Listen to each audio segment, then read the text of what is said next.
Hi everyone. Friend, बहुत बहुत स्वागत है आपका इस यूट्यूब चैनल बाबा इलेक्ट्रिकल ज्ञान में। फ्रेंड, इस चैनल के माध्यम से हम इलेक्ट्रिकल से संबंधित बहुत ही अच्छे अच्छे टॉपिक पे वीडियो लेके आते हैं। आप लोगों को कुछ सिखाते हैं, कुछ सिखाने का प्रयास करते रहते हैं। तो अगर आप इस चैनल पे नए हैं, हमें नए देख रहे हैं, तो प्लीज़ आप इस चैनल को सब्सक्राइब कर लीजिएगा।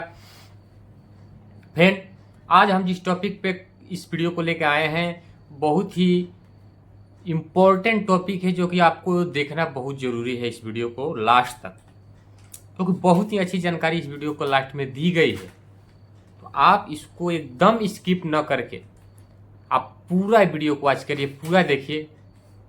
आज हम जिस टॉपिक पे बात करने वाले हैं वो स्टेबलाइजर के बारे में आज बात करने वाले हैं। बहुत से कमेंट्स आए कि सर स्टेबलाइजर, गर्मी का भी मौसम आ गया, फैन का स्पीड बहुत कम है, एक फैन तो चल रहा है, गांव में क्या है वोल्टेज कम आ रहा है, तो एक फैन तो चल रहा है बराबर, 2-3 फैन चालू किए तो वोल्टेज ड्रॉप हो रहा है, कम हो रहा है, फैन का स्पीड कम हो रहा है। तो कौन सा स्टेबलाइजर लें कि हमें अच्छा वर्क करके देगा?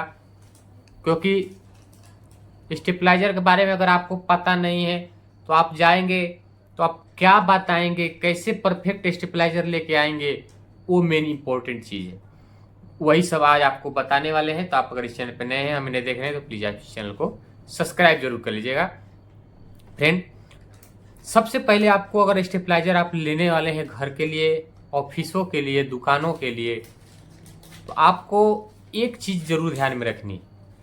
आपको सबसे पहले ये ध्यान में रखना है कि आपका घर पे कितना लोड यूज करते हैं, आप लोड कितना यूज करते हैं, कितना एम्पीयर लोड आपके घर पे यूज होता है।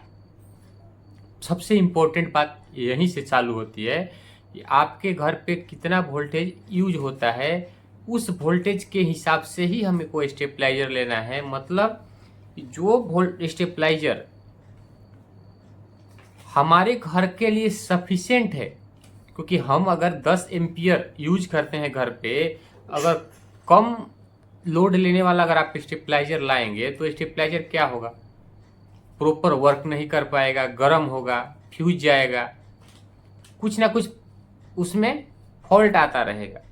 अगर आप सफिशिएंट लाते हैं, आपके घर के लोड के हिसाब से स्टेबलाइजर लाते हैं, तो परफेक्ट वर्क करेगा ही करेगा। पहली बात, आपको घर का लोड चेक करके लेके जाना है, बताना है कि हमारे घर पे इतना लोड है और उस लोड के हिसाब से हमें कोई स्टेबलाइजर दीजिए।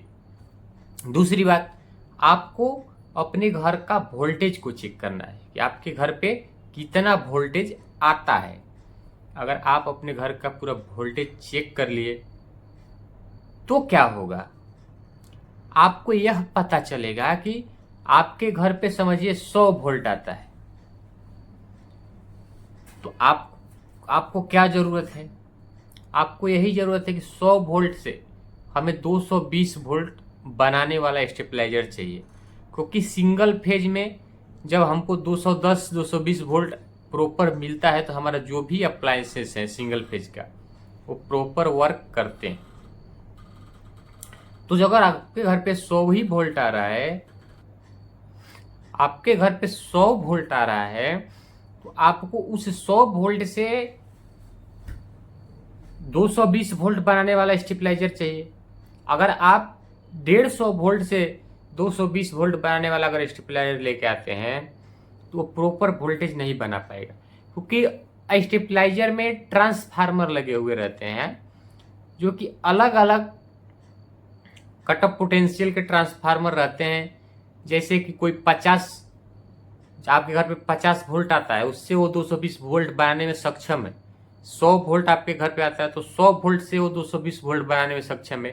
तो अलग अलग तरह के ट्रांसफार्मर लगे रहते हैं। तो रिक्वायरमेंट के हिसाब से आपको जैसा आपके घर पे जितना वोल्टेज आता है, वो वोल्टेज के हिसाब से आपको बताना है कि हमारे घर पे, समझिए एग्जाम्पल पता है आपको 100 वोल्ट आता है, तो आपको बताना है कि हमारे घर पे 100 वोल्ट आता है, तो 100 वोल्ट से 220 वोल्ट जो स्टेबलाइजर बना सके वो स्टेबलाइजर हमको दीजिए, तब जाके आपका स्टेबलाइजर प्रॉपर वर्क करेगा। तो ऐसी ऐसी जानकारी हम आप लोगों तक पहुंचाते रहते हैं, लाते रहते हैं। अगर आप इस चैनल पर नए हैं, हमें नए देख रहे हैं, तो प्लीज आप इस चैनल को सब्सक्राइब जरूर कर लीजिएगा। घंटी के निशान पर क्लिक करके आइल नोटिफिकेशन को आइल पे क्लिक करके ऑन कर लीजिएगा कि जो भी वीडियो आए तक उसका नोटिफिकेशन आपको सबसे पहले मिले। मिलते हैं अगले वीडियो में, तब तक के लिए जय हिंद, वंदे मातरम।